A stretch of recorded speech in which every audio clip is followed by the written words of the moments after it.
Привет, товарищ. Don't know if you're surprised to see me again. If there's anyone left to see this, that is. First of all, my apologies for not being active not recently, as it has been quite a while since the last time I ever posted actual content. Which is also the main reason why I want to write this, as a way to explain what's been going on for the past 2 years. For years, I've been watching Gmod's event content, as well as playing with a bunch of mods and add-ons made by other content creators ever since I was a kid. And I always thought about doing the same, making content by myself and for others to enjoy. It was until the August of 2019, when I graduated middle school, and I finally joined the Splatsource community and started making artworks and animations myself. Poorly at first, but ultimately I got the hang of it. But I'd always come to a scenario where I see a model from some games or some sites that I want to work with, but it's not present in the Gmod or its event workshop, making me unable to make the stuff I want. However, thanks to Splat Sam, a good comrade of mine, who managed to teach me the basics of porting models to source, I was eventually able to learn how to port the models I want into Gmod's FM, as well as uploading them for others to use as well. And that's how it has been for the next few years. Make more artworks, trying to animate some stuff, and port more of the models over. Things could have been like this, and it could still be the same for the next few years. However, just like the old saying, life is not always smooth sailing, you know. The year was 2023, May to be exact. At that time, I had just finished my freshman year at my college, and I've just made and posted a few TFA swaps for Gmod as an experiment for something new. And lastly, I've been porting plenty of models and textures for both Gmod and SFM ever since late 2020. And so I thought it was time for me to relax a bit and focus on things other than porting and making content. I started to explore different ways on how to make my workflow better, especially with making Splatoon renders in Blender using models from source, utilizing different tools and add-ons, and keeping them on track. Back then, I only used a few basic methods of taking notes, such as writing them as plain text files on my PC or my Google Drive, or even just writing some messages and sending some links to a private Discord server I set up specifically for it. In my college, I still just use the built-in Notes app on my Samsung tablet for studies. That is, until September, when I started my sophomore year at college, and it was when I discovered and started to really delve into the rabbit hole known as note-taking apps, which I should have known years ago. Originally I started off with Obsidian, but some of its inconveniences, such as the lack of easier formatting and subscription-based sync service, made me decide that I need an alternative. After scouring through many note-taking apps, I finally settled down with Upnote and Notion. And with the note apps being settled down, I thought it was time for me to start transferring some of my old stuff onto these apps. But in the meantime, I noticed something is beeping in my room, like some sort of alarm, but it ended soon afterwards, so I brushed it off as nothing to be worried about. Wait, could it be one of the hard drives? No, it can't be. Right? Right? On October 16, 2023, I noticed that some of my programs and files are missing on my computer, which I checked and found that one of my 6TB hard drives has disconnected itself from my computer. Originally I thought it was just some minor detection issue, so I tried to reconnect it by replugging the cable, and it worked! For a few seconds before it had gone again. I tried it a few times later, until I realized that my computer just wouldn't recognize it anymore. At the same time, I also noticed that there were some weird scratching sounds coming out from the hard drive every time when I plugged it in.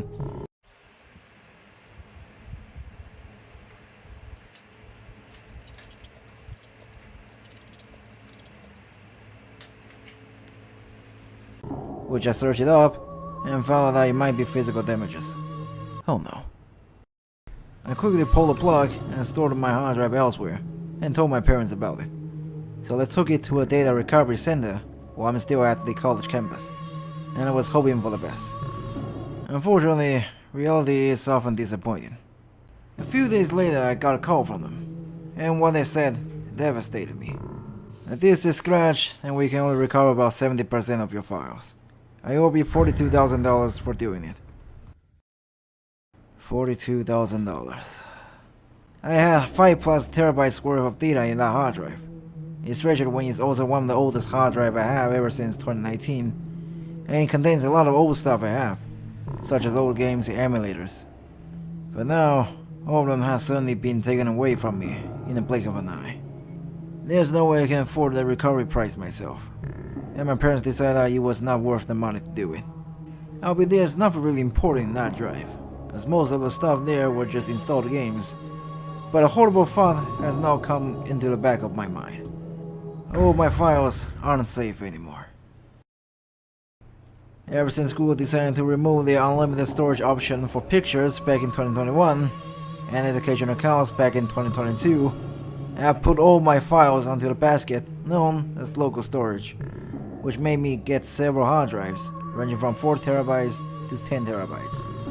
And because of this, I have accumulated a lot of files over the years, including all my workshop add-ons, 52.2 gigabytes, all of the other content I made, 109 gigabytes, all my Blender related files, 224 gigabytes, all my Blender assets, 246 gigabytes, all the screenshots I took on my computer, 789 gigabytes, all my downloaded 3D models, 803 gigabytes, all the workshop add-ons I have backed up, 907 gigabytes, all the video footage I recorded, 2.23 terabytes, and all the stuff on my mobile devices, 4.16 terabytes.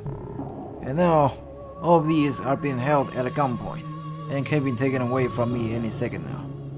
And I became paranoid over this for the next few months, especially after I learned about Zentex, one of the oldest forums about reverse engineering games for over 20 years, had just shut down. 20 years worth of knowledge just went down the drain.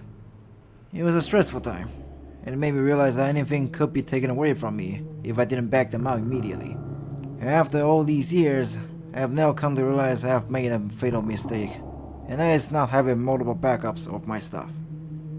Though eventually, I have come across some information that made me a bit more relieved, as that I found out that the hard drive that went down was an SMR one, while the newer ones I got are CMR ones, and is generally more reliable than SMR ones. SMR hard drives stack their magnetic tracks on top of each other, so you can technically have more storage on the same space.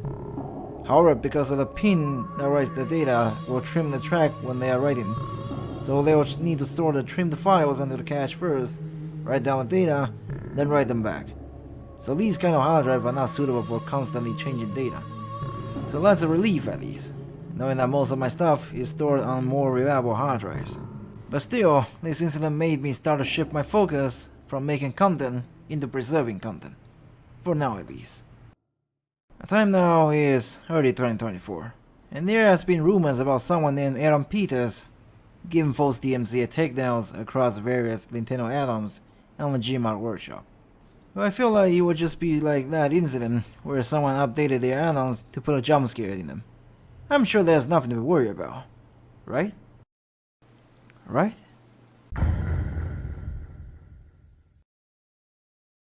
On April 25th, 2024, as I was just about to open up Steam as usual, I noticed an announcement coming from Gmod. No reason about a new update, but rather a statement about the Nintendo stuff on the workshop. This is not a mistake. The takedowns came from Nintendo. I was there the whole time, even on Twitter following Gary's updates there. I know the entire situation is really vague and nobody really knows whether it's really Nintendo or not, but I personally lean towards that it wasn't Nintendo. Especially now seeing as most Nintendo stuff is still fine on the workshop a year later, so I thought it was actually Nintendo that did it. I guess Gary doesn't want to take the risk, considering his next project, Sandbox, will implement a system that allows you to profit out of your game made on there. So of course they want to prevent people profiting out of quote-unquote stolen assets. But still, the damage has been done, with various news outlets and commentary YouTubers talking about it, escalating the incident into an unnecessary level, and causing some other creators to sadly remove their own Nintendo stuff from their workshop as a response. Upon seeing this, I immediately made a tutorial on how to download your Gmod add-ons using GM Publisher, which I should have done sooner instead. This entire Gmod Nintendo DMCA crisis has made me realize something, and that is, Steam Workshop isn't a safe place anymore. Ever since its introduction back around 2011, Steam Workshop has become a main place for mods of various games. I know plenty of people praise Valve for it. However, after years of experience with it, I find the workshop to be bad in terms of several problems. The first problem is the lack of version control, which means that if a mod gets updated, then there's no turning back unless you back the old version up, or the author actually provides the old version as an alternative download somewhere kindly, which can be quite inconvenient if the mod's new version broke something while the old one does not. And the second problem, which might be the most crucial one for me personally, is the lack of direct file downloads. Unlike most other mod sites, Steam Workshop's way of treating mods is different, as instead of offering a file download and having you manually install the mods, it treats them like DLCs that we subscribe to, and then automatically download and install them for you. This may sound convenient at first, until you realize that they can also do it in reverse and take the files away once the mod is not on the workshop anymore, which happens to be the case for Gmod, after the January 2020 update that revamps its entire workshop system. There used to be plenty of sites and services that allowed you to post the workshop link and make them fetch the workshop file for you. Under 2022, where Valve made an update that prevents the services to anonymously fetch the files and had to check if it got a game on Steam or not. The team behind the site asked Valve about it, and Valve supposedly told them to stop, which they did, unfortunately. I think I know why Valve decided to go with this approach, as it gives more control towards the modders who generally don't like their works being easily downloaded and stolen by others, or perhaps even getting sold. However, after I've seen countless dramas that ends with a bunch of good and even useful mods taken down by the authors of them because of stupid reasons, as well as essentially blocking access towards players that bought the game on places other than Steam, I feel this kind of system has done more bad than good towards the community in general. Back in the old forum days, sometimes you couldn't even remove the poses yourself, but rather contact a site admin for it. Because the central idea was that, once it got posted, it belongs to the community. Although I guess that's also the reason why many old forums are closing down and getting replaced by Discord instead, as they focus more towards the individuals rather than communities. Around this time, I came across a post made by an old talented Splatoon porter, Pinkolo16, which is on her own Steam group. Centralization is a very bad thing, people, more than you could ever know. It destroys your ownership. If you do not have the ability to control and own your assets, you do not own them, you are renting them. Centralization is a very bad thing, people. Yeah, and I had to learn it through the hard way. This is the moment where I realized that Steam Workshop cannot be the only place for my add-ons, as they can be vulnerable towards DMCA trolls like that, so I went down and tried to find somewhere else to upload my mods to. Unfortunately, some of the recent events have proven my point above. Sad. The first site that came into my mind was Gary'sMods.org, an old but gold site for all the mods back in Gmod 10 to 12 days. That is, if it wasn't suddenly closed down a few months ago back in August 2023 and redirects to the Steam Workshop. I still remember seeing some people saying there's no reason for it to exist after the Steam Workshop is a thing. Well, guess what? There is a reason. With the first option gone, I had no choice but to look for other ones. Nexus mods, too strict on other game assets. Game Banana, too slow for large files. ModDB, not good with smaller mods. Mod Workshop, looks nice, but it strictly prohibits Disney and Nintendo content. Thunderstory and Mod.io, feels really nice, but you need actual developers of the game to support them, which I doubt Gary himself will even consider. SFM Lab, well sure, but it's for SFM mainly. Yeah, I even consider other sites such as itch.io or the Gumroad, but they are more for indie games or products, not mods. And I also consider some obscure Russian sites like modgames.net or gamerlab.com, but none of them are really good alternatives and are limited in their own ways. I don't want to be like some others that just puts them onto various cloud storage providers, as first, they can cost quite a lot for individuals like us. Second, usually they won't be available after a while, as the author behind them can simply take them down anytime. And lastly, personally I just find them to be unreliable, as they can hold your files hostage with your account at risk if your file somehow violated their terms of services.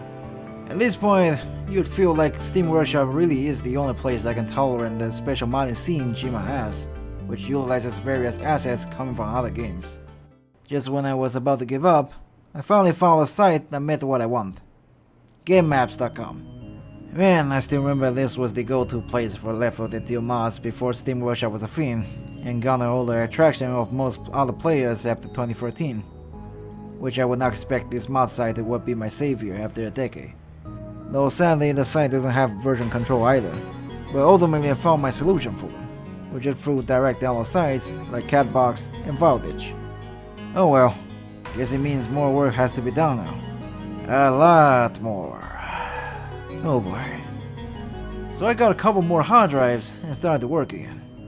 Wait, what is that I'm seeing? Oh, you gotta be kidding me.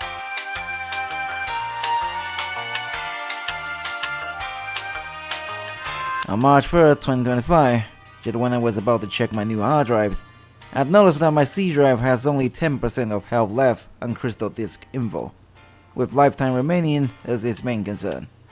I've been working with this computer for almost 7 years now, ever since late 2018, and I've upgraded it a few times before, mainly a CPU and graphics card, but I never really checked the health of my system drive. So I told my parents about it, and they agreed to take my computer to the shop and let them check it, where they recommend me to swap it out with a new one. The old drive only had about 500 GB of space, which is generally not enough for today if you work with a lot of programs, especially when most of them store their data there by default nowadays, which usually you can't even change by yourself. Fortunately, my parents agreed to let me swap it out, so I got a new system drive with 2 TB of space. However, it also meant that I had to reinstall the system as well, so I backed up all my stuff and let the shop take care of it, and I had to work with my gaming laptop only for about a week or so. Eventually I got my computer back with a fresh install of Windows.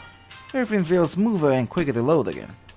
But it also means that I had to reinstall all the previous programs and tools I used to make all the content, which will take a while.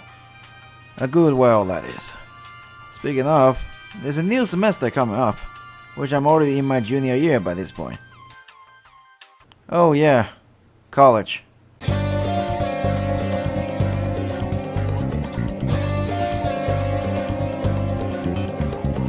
I've been making content ever since mid to late 2019 at a pretty rapid pace, to a point where I can upload several new add-ons within a day.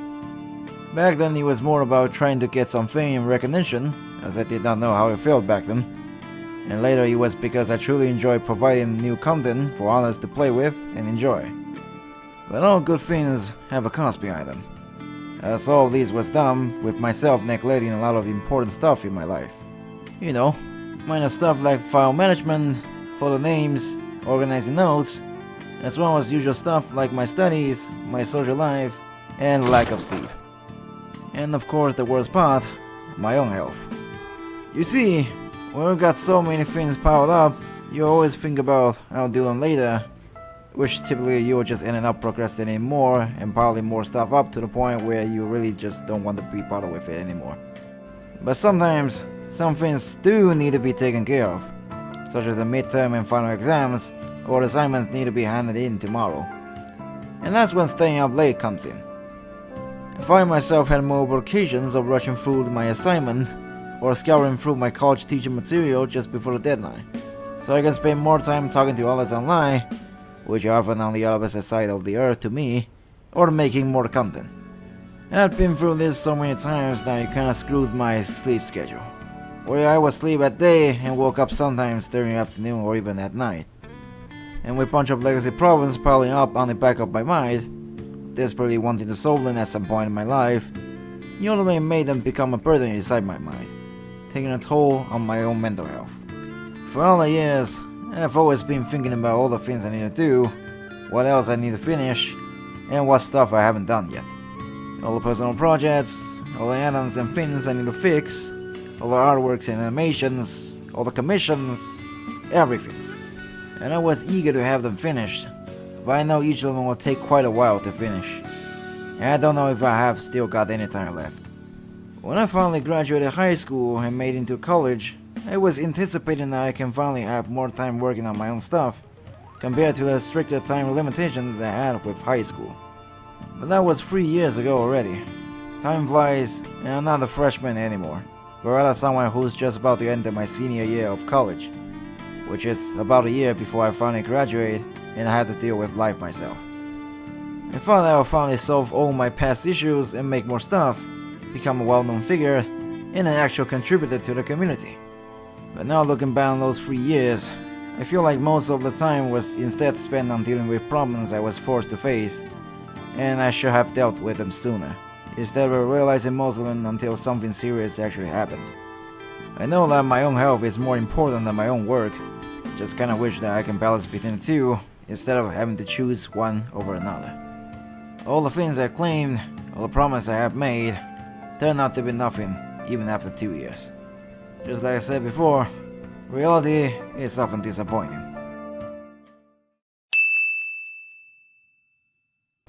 Well, at least I have now explained what I've been dealing with for the past 2 years, so it should make things clearer now. Though I honestly thought I should have done this sooner, but still. I feel like most people might have given up by this point, but I'm not one of them. By the time you are reading this, it means that I have pretty much dealt with most of them now, and I should be able to get back soon. For those who are still waiting for my new stuff, no worries, I still got plenty of things waiting to be made. And for those who try to ask me or commission me, I'm sorry to have had you wait for this long. My sincere apologies. Either way, I still want to continue doing what I enjoy.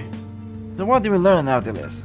Always take notes of your learnings, because you don't know when the place you're learning will be gone, and it might end up being useful one day.